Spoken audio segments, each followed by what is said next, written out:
prepare, but there's two things I'm trying to do. One is keep the conversation going, and the other is not bring up something that's going to bring the house down with people freaking out because I've asked something.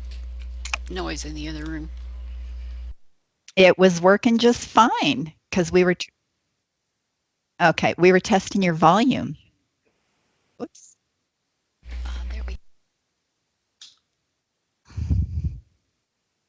There we go. Okay. Oh, there's a person. Hey, Tenny. I don't know. Something about him. I just don't know. Okay, before we get started, we're going to wait a couple of minutes just for people to be able to log in and stuff. The guy that's in chat over there.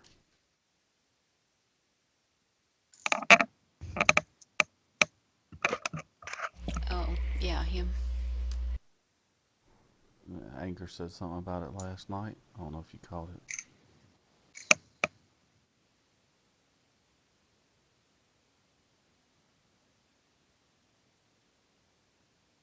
One of the knights involved is Luvly / Roxanne.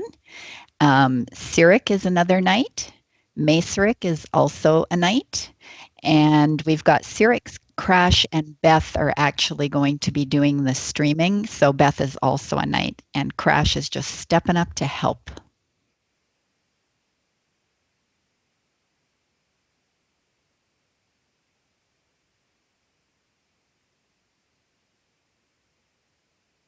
Oh, look at the pretty Christmas trees.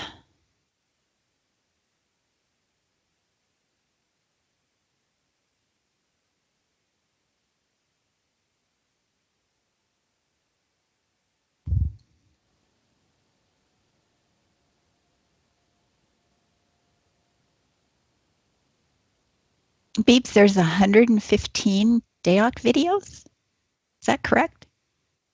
That's just like past streams. Only I think it's only for like the last 3 or 4 months. I think okay. I export most of them over to YouTube, so they don't get lost because here deletes them after a while. Oh, okay.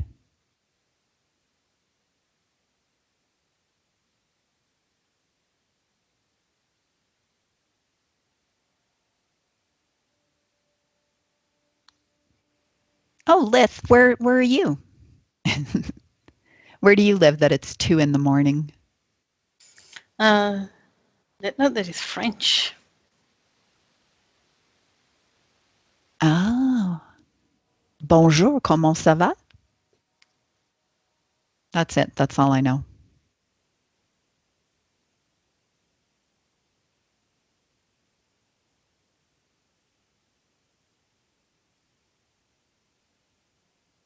I eat cheese and drink wine. Nice.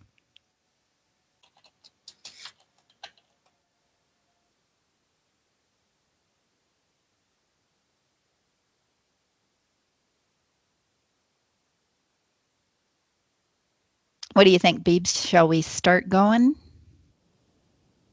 Yeah, or wait a say yeah. I don't know how long it's been live. How long has it been live, Cyrric? But it should be good. It was just to give people time to get in. I'll give them another. I'll give them another 2 minutes actually because we were a little slow getting it up. Okay, I'm just gonna go badly. Make up to you really quick, so.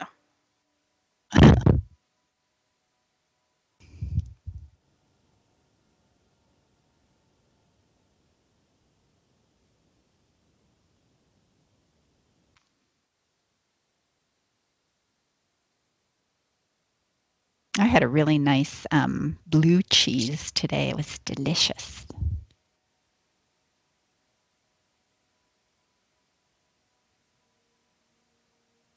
No, we went to a vegetarian restaurant and they made a savory Yorkshire bread pudding with this dark vegetarian gravy on it. It was the best thing I've ever eaten. It was delicious.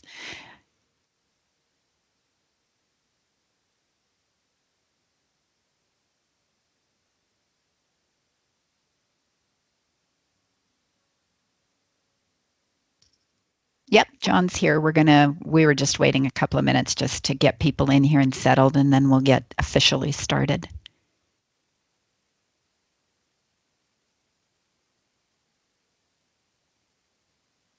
Okay, Beebs, you're back with your tea? Yep. Okay, we'll go ahead and get started. I'll do the introductions and what we're doing, and I'll let you know what they're doing in the stream. They're going to do the Medal of Honor, the Midwinter Medal of Honor. So if that's what you're watching. Okay. So welcome to the Year-End Developers Podcast. We're going to take a look at the last year of DAoC and do an overview of some of the major things that took place. And hopefully we're going to have a sneak preview of some of the new and exciting stuff coming up next year. The people in Vent with me are John, Cyrric, Maceric, and I'm Luvly / Roxanne.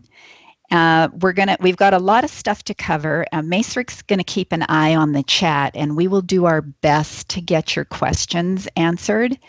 But as you can imagine, there's going to be a lot of people with a lot of questions, so keep that in mind. We're also going to jump around a little bit. We're not going in the exact order that things happen during the year. I'm hoping that's going to keep the conversation flowing a little bit, and we won't get bogged down in any one thing. So the first thing that I would like to begin with, because it's kind of personal to me and this comes up all the time, and I got to make up the questions. So it's about the role of a knight. And I would like John to verbally say in here, it's on the Herald, it's on post count, it's all over the place, but people still always go, what the heck do knights do? So John, would you please tell the community what is the role of a knight in the game and on the internal boards? Absolutely. First of all, hey guys, it's good to be here, good to be with you guys and talking about some very exciting things this coming year.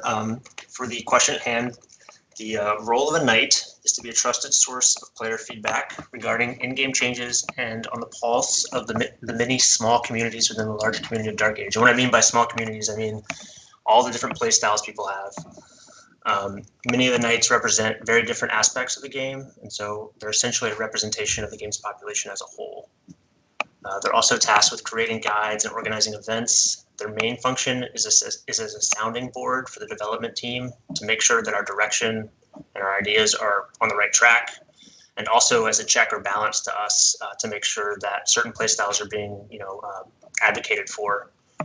And certain communities within the game are being either impacted too much or not enough by certain changes. So really, they're just there to really help the development team make the right decisions.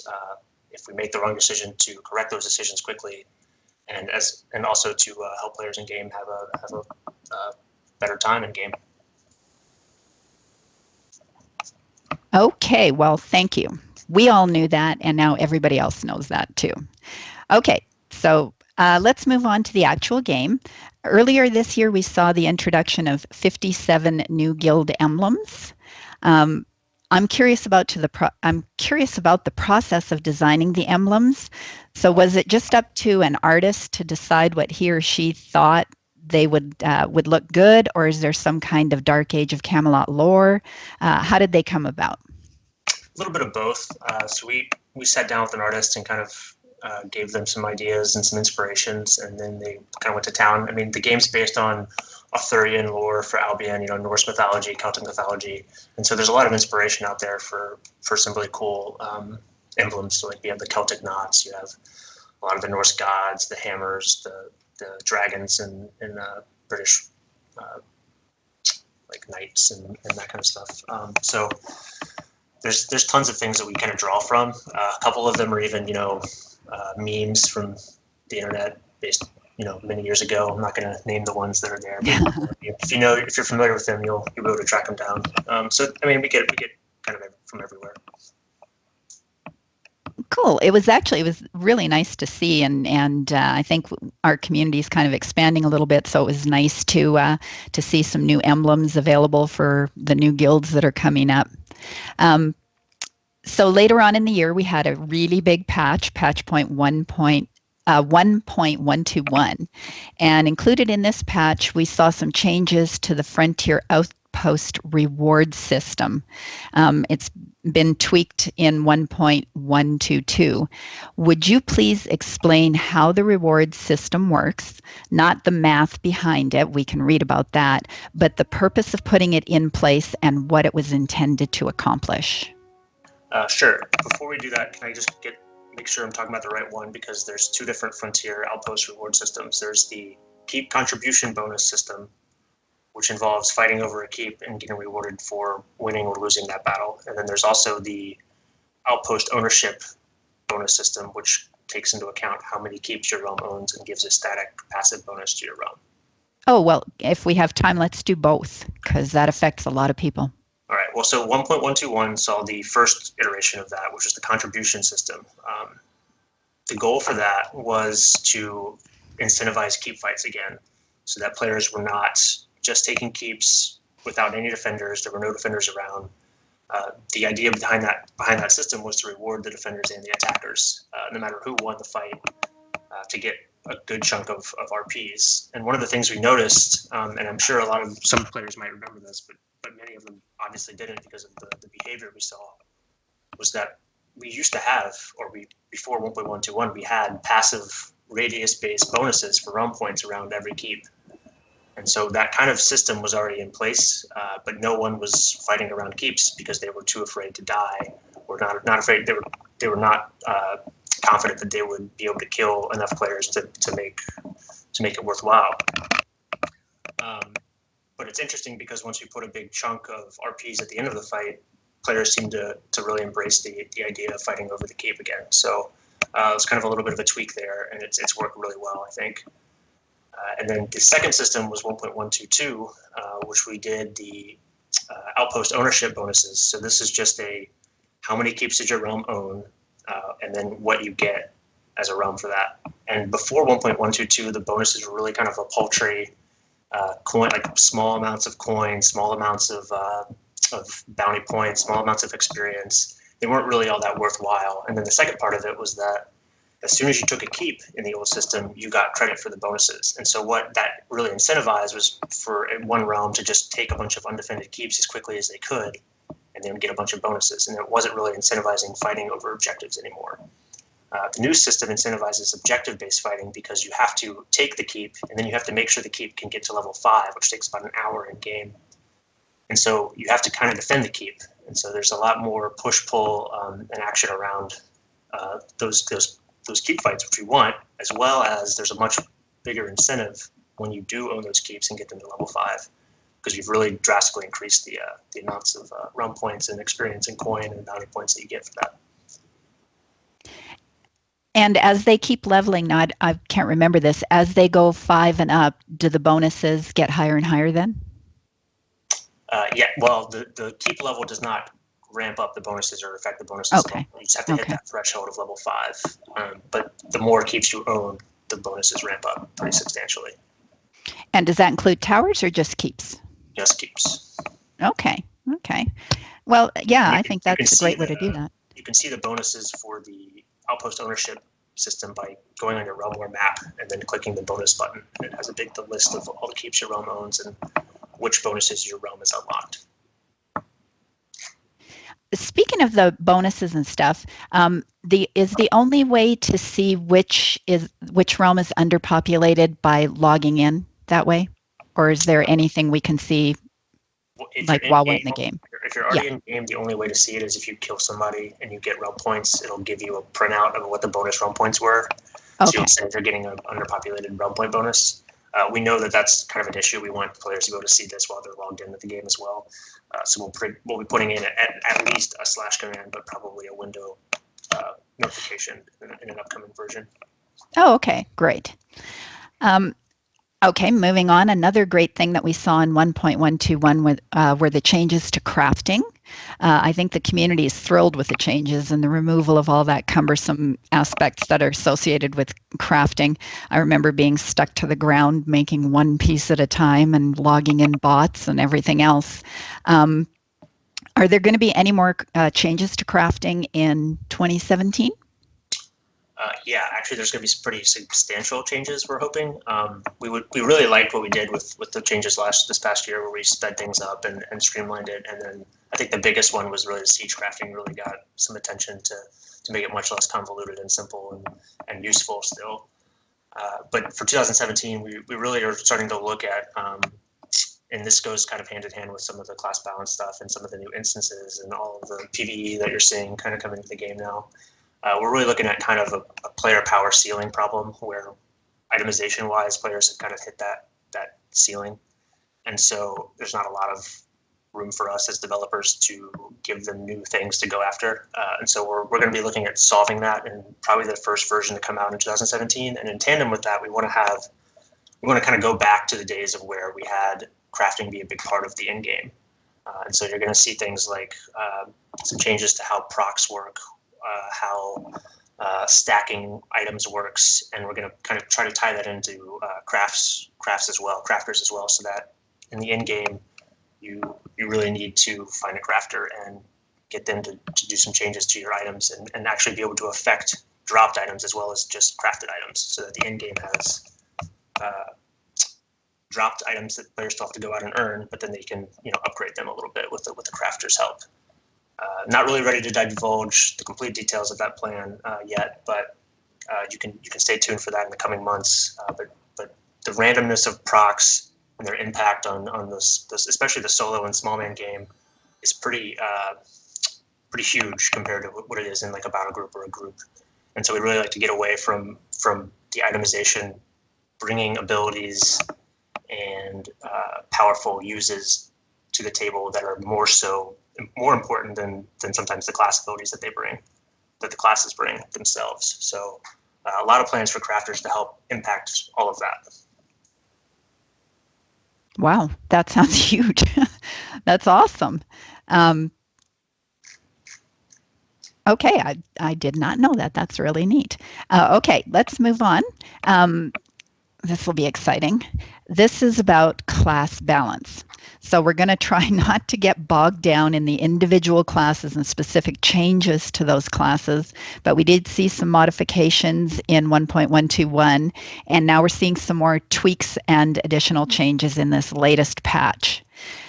What goes into the decision-making process for the changes to the classes? An example would be, are some of the changes an effort to make a class more attractive in certain play styles? Yeah, here we go. Yeah, so my answer is actually going to be in kind of a big chunk of all these other questions that you didn't actually ask yet. But Okay. Designing wise, we really try hard to take into account as many playstyles as we can in a game as big as Dark Age of Camelot with as many disparate and almost mutually exclusive playstyles. It's a huge challenge. You can't have a game that has hundreds of people fighting hundreds of people be balanced in the same way when that game is being played 1 versus 1. It's just really, really challenging to do that. And so we really try to take into account all the play styles, but we're really trying to develop the game around group-based teamwork and large scale fights. And so the play style that sometimes falls by the wayside a little bit, or it gets their boat rocked a little bit when you make changes, is going to be that solo small man gameplay. That said, we do make a lot of tweaks based on that gameplay, and you've seen that after 1.122 came out. So we really try to consider all the play styles, but when it comes down to it, we're really trying to push the game towards more teamwork and that kind of a gameplay. So.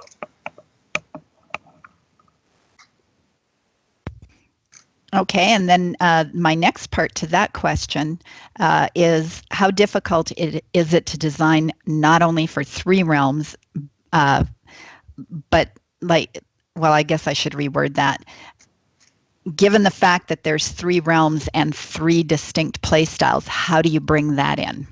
Yeah, kind of the same question, same answer. Almost really it's just really challenging. You have to really try to take into account as many as you can. But when it gets down to it, we really need to develop the game for group play because that's what the game is. It's a massive multiplayer online game.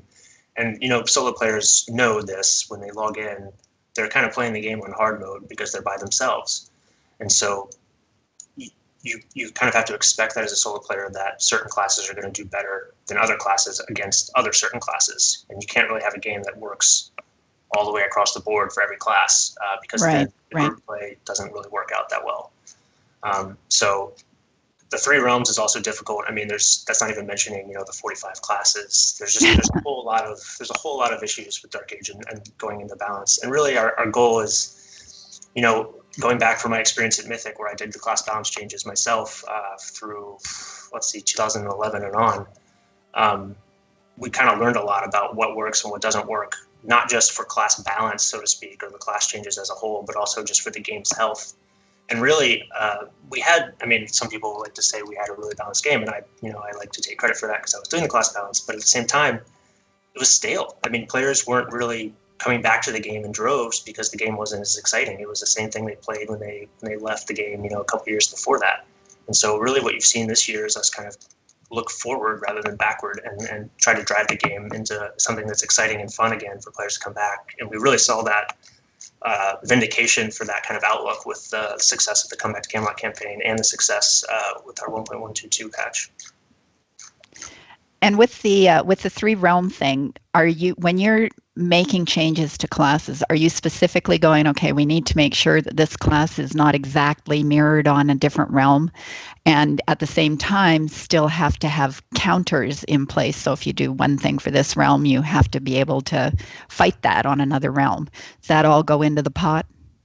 It does. I mean, we want to have counterplay. Basically, for any new ability we add, we want to have a counter for it. I mean, that was something we stated with 1.121 as a goal for the class balance changes. Maybe we're not quite there yet. We still have some work to do with some counterplay. But we certainly want to have each realm have a chance to combat and counter what the other realms can do. And that doesn't necessarily mean a direct counter. It could be a soft counter or something that's a little bit more subtle. But we really try to strive for each realm, if they had, 50 people on each side, that they would all have an equal shot at winning the fight, kind of no matter what the group makeup was within those realms. So that's really our goal for balance, is realm balance. And then you can also kind of whittle that down to 8 versus 8, or, if we theoretically had 8 people versus 8 people, because that's what the group size is, you go from there and you kind of work your way up to the numbers you see in typical RVR. And then, for the most part, that sort of stuff works on the small man level and the solo level. But of course, like I said, there's going to be some exceptions to where certain classes are just going to outperform other classes in that scale. Yeah, and that's going to make sense. I mean, I've noticed a lot of times people get very agitated when one class simply cannot fight another class. Sorry, your Rejuve cleric just isn't going to beat my Shadow Blade. That's just the way it is. Yeah. In a team-based game, you can't not have that. So yeah, I think for the most part, players understand that. Yeah. This is a very specific question, but I've seen it on post count a lot. So blur seems to come up almost every night, and could you clarify about how blur is supposed to be used / work? I think you're asking this in reference to keeps.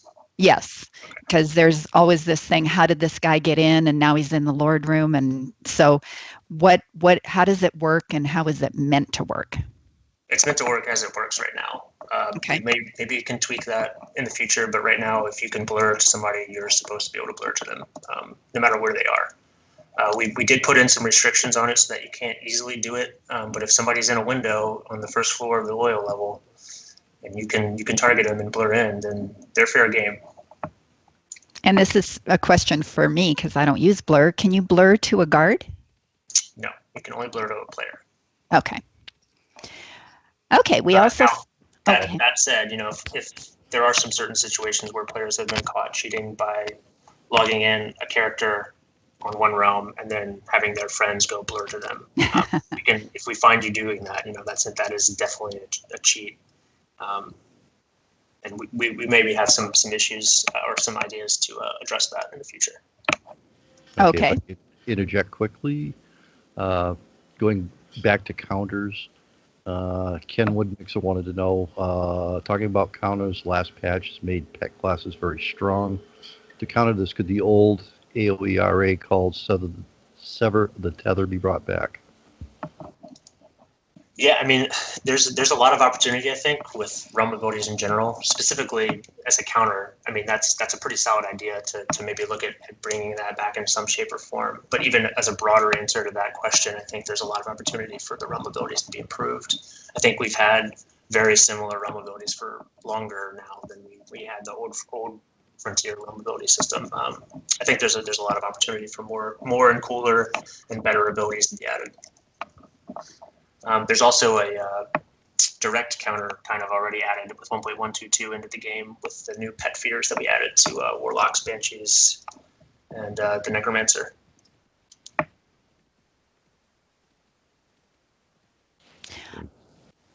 Okay. Thank you, Ken, for that question. In the patch we were just talking about, we also saw a huge explosion of stealthers. Was it expected? Absolutely. I mean, we really gave them a lot of love, so of course we expected them to have higher populations. But I mean, we're going through the game, and we're going through classes, and there's only so many classes we can do each patch, right? So Stealthers got their turn in 1.121, pet classes got their turn in 1.122, and there will be other classes that get their turn in the future. So it's an ongoing thing. There's 45 classes in the game. We cannot, as much as we would love to, do 45 classes each version. Okay, and also following up, Interrogator would like to know, do you think we're closer or further away from class balance right now than we were? Well, I kind of answered that earlier when I was talking about how quote-unquote balance isn't necessarily a good thing for the game. I know players like to think that if everything was just equal and everybody could do the exact same damage as everybody else and it was perfectly balanced and it was a perfect counter and everything, that it would be perfect. But it's not. It gets stale really quickly, and our population doesn't grow, and the game isn't nearly as successful. And so we've seen a lot more fun and exciting things, and yes, there are sometimes some turbulence with that, and there's some issues that we need to iron out with some classes, sure. But overall, going for perfect balance is not our goal. We want players to be excited about logging in a new change class. We want players to be excited about trying to counter a new class with their new ability. We want the game to be fun and exciting and dynamic. We don't want the game to be familiar and solved like it was just a couple years ago. And with that, we can segue right into the necro. How did you guys come about with the necro changes, and are you satisfied with how it turned out? On the large scale, we're absolutely satisfied with how it turned out. I think it's been a very successful revamp. Really haven't seen too many people at all harkening back for how the necro used to be. I think a lot of people really enjoy the class. I think a lot of the enemy realms maybe think it's too good, and that might be a little bit true. We'll definitely have some tweaks for it in the coming months, but overall, I think we're really happy with it. As far as the plan for that class, that's really been in the works since 2010. Back at Mythic, we kind of developed an idea of making it into a shape change type class where you would just turn into the pet itself, and that's kind of evolved into what it is now. And yeah, we're really happy with it, and I think the players are really happy with it by and large as well. Well, I got mine all set up last night, so I'll let you know. Aside from the tweaks and boosts and nerfs, do we have any plans for additional changes to classes in 2017 or to characters? I will pass on that question right now because we're not entirely sure if we're going to do any major class stuff this year. We will definitely be doing tweaks, boosts, and nerfs like we always do ongoing issues. That's the disclaimer there, but we may not have any major stuff until later on in the year, and we're not quite ready to really announce those yet. Okay. And I actually had another question that I just thought of about all the pet classes and stuff. I don't really hear a lot of complaining about the pets going all off in different paths and stuff. Has the pathing been fixed somehow? Oh, you just haven't seen our feedback for it, that's all. Oh, okay. Usually I get a lot of it. Pathing is still an issue. It's still ongoing. We have some ideas for it, but it's one of those things where it just takes a lot of iteration, and it actually is a lot better than it has been. But we're still working towards getting it, perfect. Okay. So 2016, I'm going off in a different direction now. 2016 saw another successful 5v5 tournament. 19, I did not know this, 19 teams actually came out to participate. That was fantastic. The winning teams, I'm going to just announce them for anybody that missed. First was the 1%, and it was Nordic, Kujibama, El Potato, Plarp, and Alex Sklar. And second was Carrie Inter, and third was apparently Joe Loves Jim. So I really like the idea of the three realms combining to be a single team. But have you guys ever thought of making it like an official 8v8 realm versus realm tournament? So yeah, given the turnout we had this past year with 19 teams, we may have to do that going forward, just to make it condense it all down into a one-day tournament like we did in the two previous years. So yeah, we certainly, if we get another big turnout this year, we could definitely make it into an 8v8 tournament first of all, and then also make it into a realm-specific tournament. And you'd still have it on Pendragon? Most likely, yeah, just because that lets you have similar realm ranks or the exact same realm ranks and all those sort of balancing factors. Well, it sounds awesome. And we've got about 62 people watching right now. If you haven't tried it, guys, you should try and come out to these tournaments because, 19 teams is awesome. And I think they have a really good time out there. Yeah, it was really fun watching some of the setups we had. I mean, we had one setup that was mostly Rangers and Nightshades, I think, that did really well. Almost won against a pretty good group. So it's fun to see kind of the Wardrobe rule set, but I think with the turnout, we might have to go to a realm versus realm rule set. And the 8 versus 8, which yeah, right. Yeah, and I know that's hard because if one person bails now, you've got a problem. So it's easier with the smaller groups, but still, I think that would be great. Okay, so 2016 brought us the Otherworld. Was it 16 or 15? I think it was 15. 15 brought us the Otherworld's quest and the items associated with it. I thought it was a great success. I've got like 20 of everything, I think. The items are almost in everybody's templates and the quests were great. This year, we've got a bunch of changes to the quests and how many people it takes to do them. What prompted the change and how do you think the players have been responding to it? Yeah, so we just kind of tweaked the difficulty a little bit to allow more players that weren't around either for the raids. A lot of the raids were run on certain days of the week and maybe their playtime didn't align with those days, or they had a couple friends that were able to help them out, but they weren't able to get together enough groups to do it. And so we really reduced the difficulty to allow players to get through the content faster. Also, most players have finished the content, and so they're not really all that willing to go do it again for the returning players that maybe missed the campaign. So we really wanted to make it easier for players to get things done. And so I think the feedback for that has been pretty good so far. Haven't had really any complaints about wanting it to be hard again. As for the instance is simply just an addition. The original way of getting Otherworld Chapter 10 credit by killing Menan and Maclair on Knockmeal is still there. It's just the timer's 3 hours instead of 90 minutes now for him to pop. But the instance is just an additive way to do it. If your realm already owns the keep, you can just teleport out to Knockmeal, assuming you have your supply line intact, and you can get a group together and go do the instance. And you can get, as well as get the credit for the quest if you have Chapter 9, 1 through 9 done already. You can also just get the helms and all the other Otherworld loot to drop from him. So it's a good way to farm up some of that Otherworld loot. And how many groups do you think it needs to be able to take that CK? Much less now than it used to be. Probably maybe one group that's really good, maybe 1 to 2 groups of kind of a pickup groups, and definitely not more than 3 groups, I don't think, to take anymore without any sort of defenders. And that goes for the neutral version of the keep as well as and even less people are needed for the realm versions of the keep. So you really have to have active defenders if you want to defend that keep. Now, I actually noticed something last night that I was not aware of. Once the keep is taken by a realm, so last night Hibbs had it, we came in to take it, and when we took it, we did not get Otherworld 10 credit because the main guy was not up. Is that intentional, or?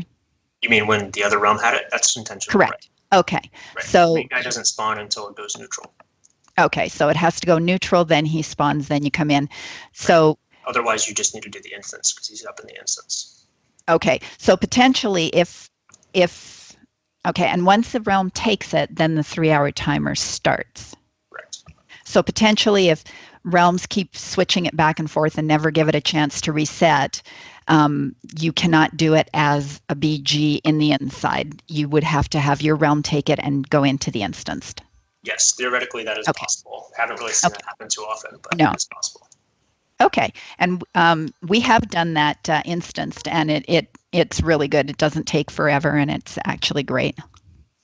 Yeah, it's a little bit easier than the hollowed instance we did for Halloween, and a little bit easier even than the normal mode of the Frozen Caverns we have out now for Midwinter. So if you have a group, you should be able to do the instance and get the quest credit. Yeah. Okay, DF also saw some changes, Darkness Falls, and some additional tweaks near the end of the year. Are there any plans to update any other dungeons in 2017?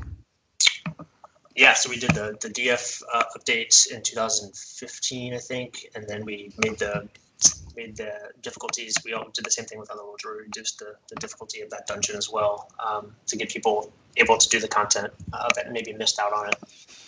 And couldn't make the raids. And then we also did revamps of all the classic dungeons in the world in 2015 and 16.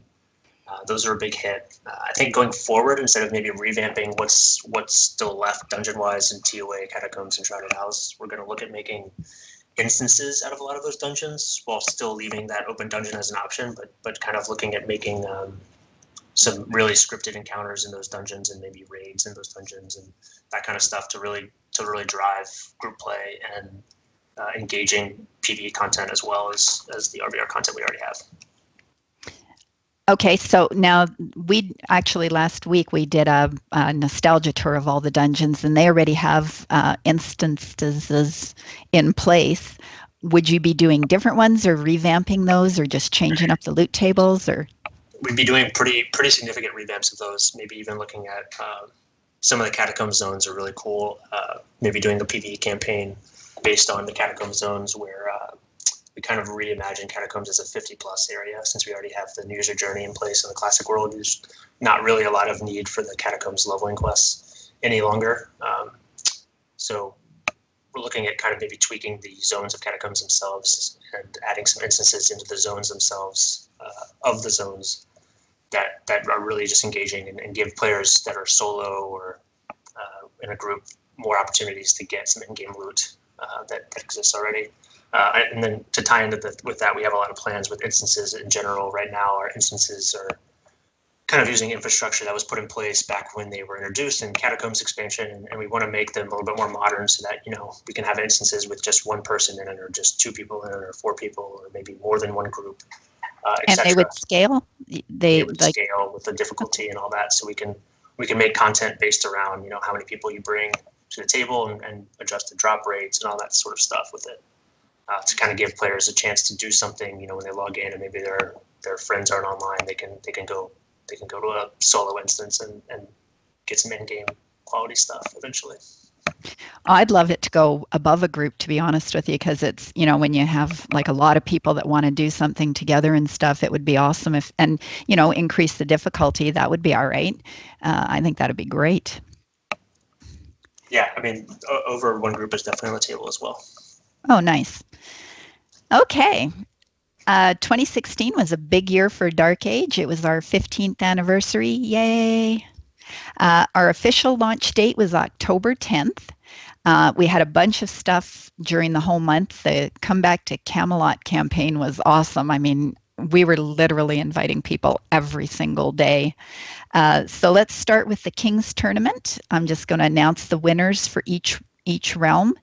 Albion was for keep captures. Albion Jinx was the winner. Midgard Siani, the Huntress. Hibernia Commanderling, and the overall was Commanderling. The solo kill winners, Albion was Kenko the Infiltrator, Midgard 6th the SB, and Hibernia, Roxy, go girl. The Veilwalker overall was 6th. And then the skill index winners, Albion was Monster Munch. Midgard was Interq LOLs. Hibernia was Pharmacist, and the overall was Pharmacist. So most of the awards are self-explanatory, but to this day I have no idea how skill index works. Could you explain that, please? Nope. We're not going to explain it because it would prevent it from working as well as it did. So I'll say it's a mixture of several RVR metrics with a few hidden ones you guys don't know that we have, that are designed to kind of give a measure of what could be considered skill in an open RVR environment. So like, how do you have a skill index for a situation where 4 people killed 1 person and the 1 person had no chance? And so we try to come up with some ideas and ways to kind of get around those situations and not discount the person for dying in that situation, but count the person for, all sorts of things. And I don't want to get into the weeds with it really, but it's just an attempt to get a measure of skill in an open RVR environment. And I think it achieved that. Just looking at the individual stats of the players that won, it really, they stood out for sure. All righty, super secret. You for me, kind of need a lack of skill index. I'd probably win that hands down. That would actually be really good. And you could have a little teeny tiny statue. Okay. In October, we also saw a new type of instance dungeon, the Hallowed Dungeon. It was a big success and added another dimension to the game, which was the different skins on pre-existing items. I thought that was great. Like, I'm a big fan of cosmetic items. I think that's great. Are there any plans for more dungeons like this? I mean, we're seeing one now, but this one seems to have gone down a different path with having completely different items. So by more dungeons like that, I kind of mean more dungeons with cosmetic stuff. Well, this dungeon, Frozen Caverns, does have cosmetic stuff as well. There's the chess pieces and the weapons that are dropping have a couple new, well, the chess pieces have new procs, but the skins are new. I mean, they're reskins of the existing items. The stats are the same as the old items. So this is definitely the plan going forward, to have some more cosmetic loot in the game. Eventually, we'd love to do some sort of transmorg kind of merchant where you can swap and pay to change the look of your items. That's down the road, but we definitely want to do that eventually. And in addition to the dungeons giving reskins and stuff like that, we're looking at offering some MTX type cosmetic items, just cosmetic stuff. For now, in the near future. Oh, great. I love that kind of stuff. And I think it's a little, even though people like new items and stuff and like to retemplate, because that's just a huge part of this game, it's also nice just to have the new skins without having to have a must-have item. It's nice just to be able to change up your looks. Yeah, exactly. And it goes back to what I was talking about before with the power ceiling issue we have, where players are pretty much hitting that power ceiling now. Cosmetic stuff is a great way to give them something to go for without having to really increase the power cap even more. Yeah. So I mentioned the Come Back to Camelot campaign. Was it as successful as you guys had hoped, and did we see an increase in our population? I can kind of answer that. It was really, really successful. I mean, I wish we could give you guys the exact numbers. I really do. But EA is part of the partnership we have with Broadsword and Dark Age, and they're a publicly traded company, so we're legally not allowed to talk about them in depth. But I will say that things are looking very, very good, and that we absolutely have more plans to do those types of things, those campaigns in the future, and growing the game's population, which that campaign absolutely did, is the major goal going forward. We're really looking at Camelot other than backwards looking right now. We really want to improve the game and take it to the next level. We don't want to just maintain what we have. Yeah, as I said earlier, we had just a ton of people, and we're still getting people. Is it continuing? Like, are you still sending out stuff to entice people? Because I'm getting new people still. Are you allowed to say?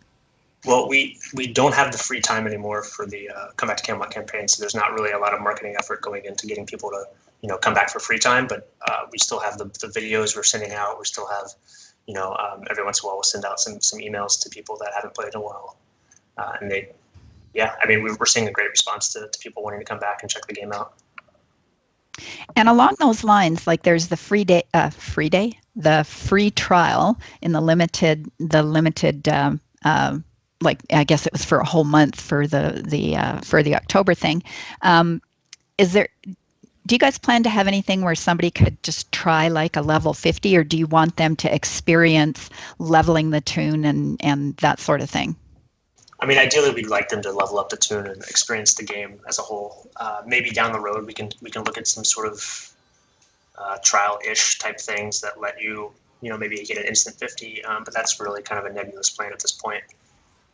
And there's drawbacks to it. We kind of tried that a little bit. Mythic did back in the day with slash leveling, and it really kind of removed all of the lower level players from the game. So we don't want to have that situation happen again.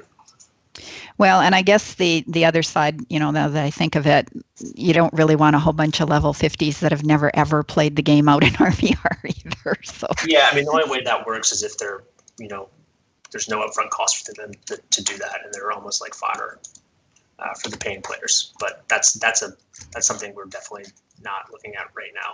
yeah, it's not in depth. Okay, patch 1.122 had some significant changes to New Frontiers. We lost a lot of ports, saw some towers moved around, and saw a change in the way to capture a relic with having actual relic gates, which I gotta say, I think is pretty cool. What prompted these changes, and what's the hope that these changes will bring to RVR? I mean, the feedback prompted the changes for the most part. We did the big NNF new frontiers patch back in like 1.115, I think it was, and there were some issues with that, and we kind of drew back a little bit on what they were, and we kept a lot of them around, like, and then we introduced Ellen Vannon at 1.119. We had the portal keep still there, and I think overall the feedback was pretty apparent that Ellen Vannon, while it was a lot of fun, was kind of turning into a big battleground, and the action was too fast and too chaotic. And we really wanted to give the realms that kind of control again of determining where they wanted to fight, and the dynamicness of RVR being determined by the realms that are participating in RVR, rather than just always having a port to the hotspot, and always the hotspot being the same place, Ellen Vannon. So we've kind of slowed things down a little bit. Again, we've kind of given that invasion and that sense of defense again. And we're really happy with how it's working out. There's not really a lot of tweaks we have to make, I don't think, to RVR at this point. I think before the podcast started, we were talking Luvly about possibly letting enemy realms port to enemy-held ruin keeps again. Maybe we do that. That might be the only tweak we really would need to make, if at all. But we're really happy with how things are working out for RVR right now. The feedback's been great for it, and we're going to just kind of let it settle down in the near term. Yeah, aside from making those portable, I think it's been a really good patch, to be honest with you. It has broken things up. I quite like the fact that you can't cut every supply line by taking one tower. That's a little annoying. So yeah, I think they're good changes. That was a lot of those ideas came directly from the player base, and we were really happy to put them in, and we thought they were great ideas. So if you have anybody out there listening, you think you have a good idea for RVR, we'll certainly listen to it. We say that all the time, and you're hearing it from the producer's mouth now, guys. Feedback, feedback, feedback. And please make it constructive, like good ideas. They seriously listen. They really do. Okay. My last question for you is, what changes do you see in the near future, and where do you see these changes leading the game? Yeah, so kind of going back to what we were talking about with the PvE and the player power ceiling, we're going to focus on that in the near term, try to make some really engaging campaign and PvE updates, just basically to the entire game, address that power ceiling, address the stacking issue with itemization, and the issue of, now that we're basically at the stat caps for itemization, we're basically having to add items that have cooler and better and more powerful, and always power creeping up the chain for procs and uses and abilities. And it's almost more important what items you're wearing now that have certain abilities on them than the class abilities themselves. And while I think a little bit of that is kind of cool and it's okay, I think it's gotten to a point where it's probably a little too much at this point. So we're gonna look at making it itemization a lot more about the stats again. So that means making room for the stats to grow, and then we're gonna make itemization a lot more about, or make combat a lot more about what abilities the classes bring rather than their items. Along those same lines, John, a couple of people are wondering if there's any plans on updating the artifacts in the future. Well, they would be part of this overall kind of tweaking and updating and change to items, and then maybe down the road we can look at the actual stats on those themselves. But just about everything's going to get touched with this stuff. And that would that include RAs as well? Probably not for the first part. This is mostly just about item abilities and item uses and that kind of stuff, and then the item stats themselves. Okay. Realm abilities is something we certainly want to look at because they haven't been touched in a long time. But that won't be the focus for this next version. And then as far as the long-term plan for this year, we still have the housing updates on the table for the summer. We really want to give you guys some really cool new looking houses. We have some really great art. We really want to show off to you guys for the houses, and then we have some great quality of life updates to do as well. Just need some time to get some of these other changes in first, and then we'll get to those. And then more storage. We're working on it. We think we can get you guys some more storage in the houses yet. We're working on it. It might not be a lot, but we have some room to give you guys some more. And then to the end of the year, it's really all about, again, just keep continuing to grow the population in the game, forward-looking ideas, taking the game to the next level. And we're excited to do it. So aside from any, little tweaks and nerfs and whatever to keep the, with the new patch and stuff, the classes are kind of where you want them right now. Is that right? Well, with the big, huge caveat of we'll definitely continue to be tweaking things as we are now. But yeah, for the most part, we're pretty happy. I think you'll probably get some surprise class tweaks as well. If we have some time to do things in between other stuff, we'll definitely. I mean, class changes are so important, and they really, really do help drive engagement. And we've seen that with these two patches, 1.121 and 1.22. The gameplay's been really fun and exciting. We've seen a lot more players come in and be excited to play, and I think players appreciate that. And so we'll continue to make class changes when we can. But right now, we're pretty happy with how things are. We have several different archetypes of classes that are being played, and so there might be a couple now that need some more help after the pet class changes and after the stealther changes and the other changes from 1.121. So we'll continue to monitor the situation, make tweaks and adjustments, and then if we can find some time to do some other classes, we will. Sorry, I can't read and think at the same time. What about any new classes? Can we expect to see any new classes at all? No comment right now, but possibly. There are 45 classes, and so at some point, there's such a thing as too many. But there hasn't been a new class or a new race added to the game in a long time. Well, necros are almost a new class. I mean, that's just like a totally different thing than what it was. So that's very true. Okay, let me see. I'm just reading through to see if we have anything else. Yeah, we have some secret stuff, I guess. So other than that, I think that's pretty much all I had to ask. Does Cyrric or Maceric, either of you have any other questions, or are we good? No, I'm good. Actually, here's an interesting. Let me just throw this out here. Cato just said willing to buy race changes. Have you guys ever thought of that? Of doing anything where like you could pay to do something? Has that ever crossed the thing, like a race change? Absolutely, we have thought of that. Okay. Yes, we would love to do that. It's going to take a little bit of time, but if we can get the cosmetic items up for sale and the microtransactions, working with that, then that's really part of the plan is providing race respects and gender respects and name changes and UAIN server transfers. If you're on a UAIN 1 housing server that's full, those types of things are absolutely things we're going to provide. Probably if they do make it in this next year, it'll be towards the end of the year. But yes, that's on the table for sure. Oh, Yep. see that? I think that's awesome. Go ahead. My Avalonian cabbie thanks you.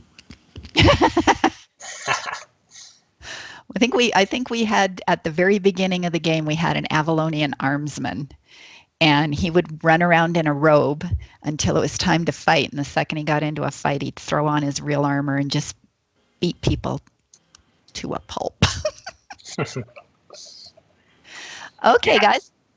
Yeah, we're really excited about all the things on the table for 2017, and we'll be having a producer's letter and announcements and all sorts of things coming out in the coming weeks and months after the holidays, and we're really excited to share all that stuff with you guys.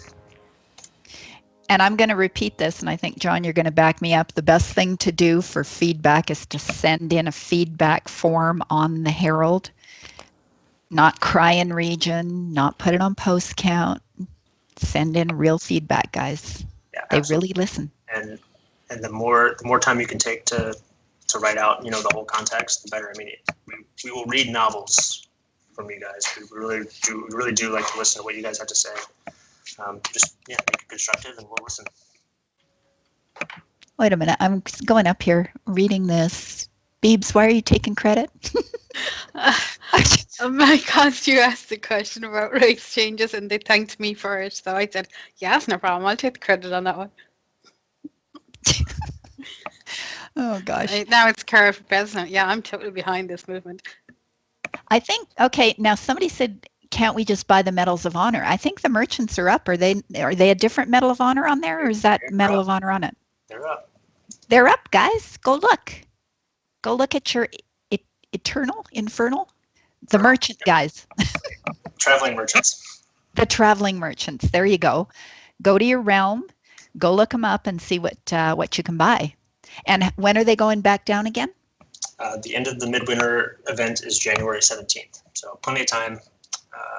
And the Frozen Cavern instance will go away with that event as well. And I don't think we've had one group beat the challenging mode yet, which is a little bit disappointing, guys. Come on. But we might have some tweaks for that a little bit because it might be a little too hard. So stay tuned. Yeah, get out there and try it. We tried it the other night, and you need to have some pretty good communication. I think it's got something to do with numbers. Am I giving something away with the number 3? I don't know. We tried number 3.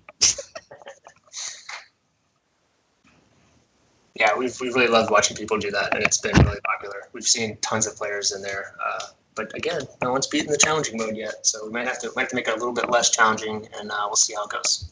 Now, what's the difference? Are you allowed to say, like, the difference between the regular and the challenging? Because we melted in the regular. The regular is slightly easier than the Halloween instance dungeon.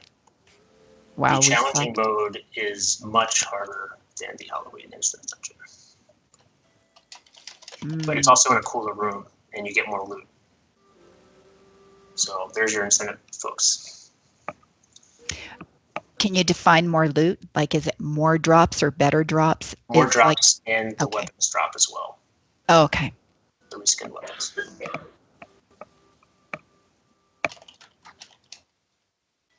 Okay, somebody said, have any Hibs beat the normal mode yet? Yes. Albs? Oh, yeah. All 3 realms have done it on normal. Okay, there you go.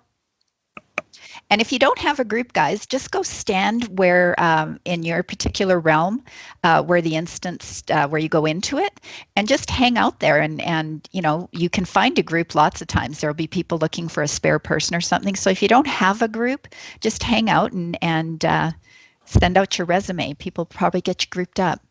Yeah, and it's in the capital city, so there's tons of people walking through. You can always find people pretty easily. That's why we put it in the capital city, to make it easier to build groups from it.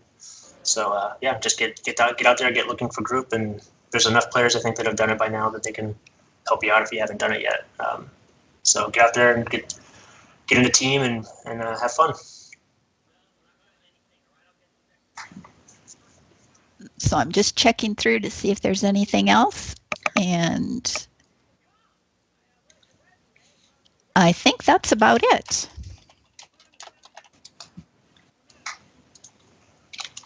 I'm impressed Beebs stayed up this late on a Sunday night. What's it, like 3 in the morning? 2. 2. Jesus. You're going to be awesome at work tomorrow. I'm awesome at work every day. Okay, guys. And how about our questers? Did you guys get your quest done? We did. We just finished it. We were actually running to the Jack Frost instance to show the audience. Oh, okay. That's great. Yeah, I noticed as they were running around, a few people were saying, oh my God, you guys are super slow and stuff. They were deliberate. They made this take a long time, so they weren't running in circles. Pardon me, they were running in circles rather than just porting places. The quest can be done faster than what these guys did it. There's quicker ways to move around.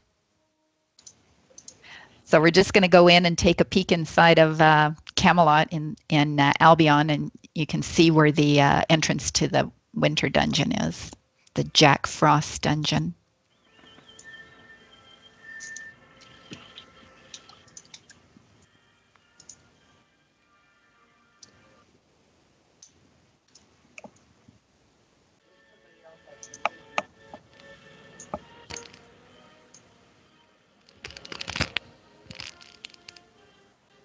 Is that your music, Tim?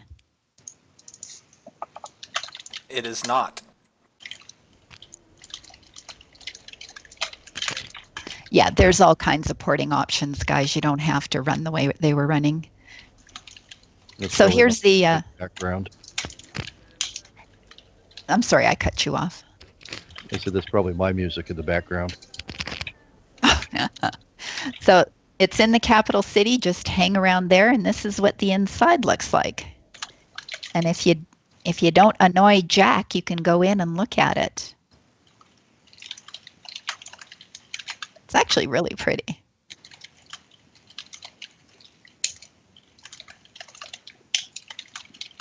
I'm probably not supposed to give out any kind of hints, but I don't really have a hint. I just have a thing that says, don't go to the light. So there it is, and he doesn't look very tough, but he is. You guys gonna start it? We're dead.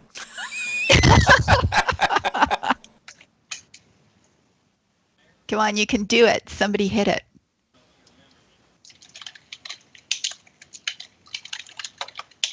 What are you guys oh, never mind.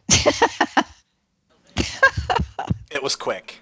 It was, and was it painful? I didn't even know what happened. And this, John, this dungeon scales, right? Depending on how many you have inside. It does, but you're not going to be able to do it by yourself. So it's pretty much meant for 8 people. Okay.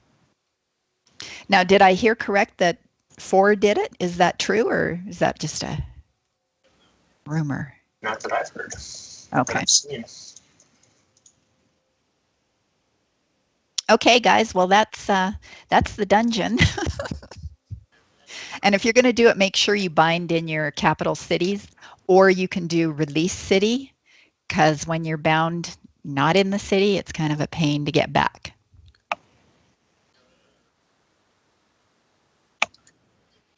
Okay, guys, we are going to cut out of Twitch here. Thank you very much, Cyrric and Crash and Beth, for running around. Cyrric was streaming. Maceric was helping me. Beebs apparently is my Siamese twin, and a special thanks for John coming out and answering all these questions and stuff. It's really appreciated. The community appreciates this. Well, we appreciate you guys, and you guys have happy holidays, and thanks for having me on. Happy holidays, everybody. I'm waving. You can't tell, but I am. Yep, I'm cutting the stream out right now.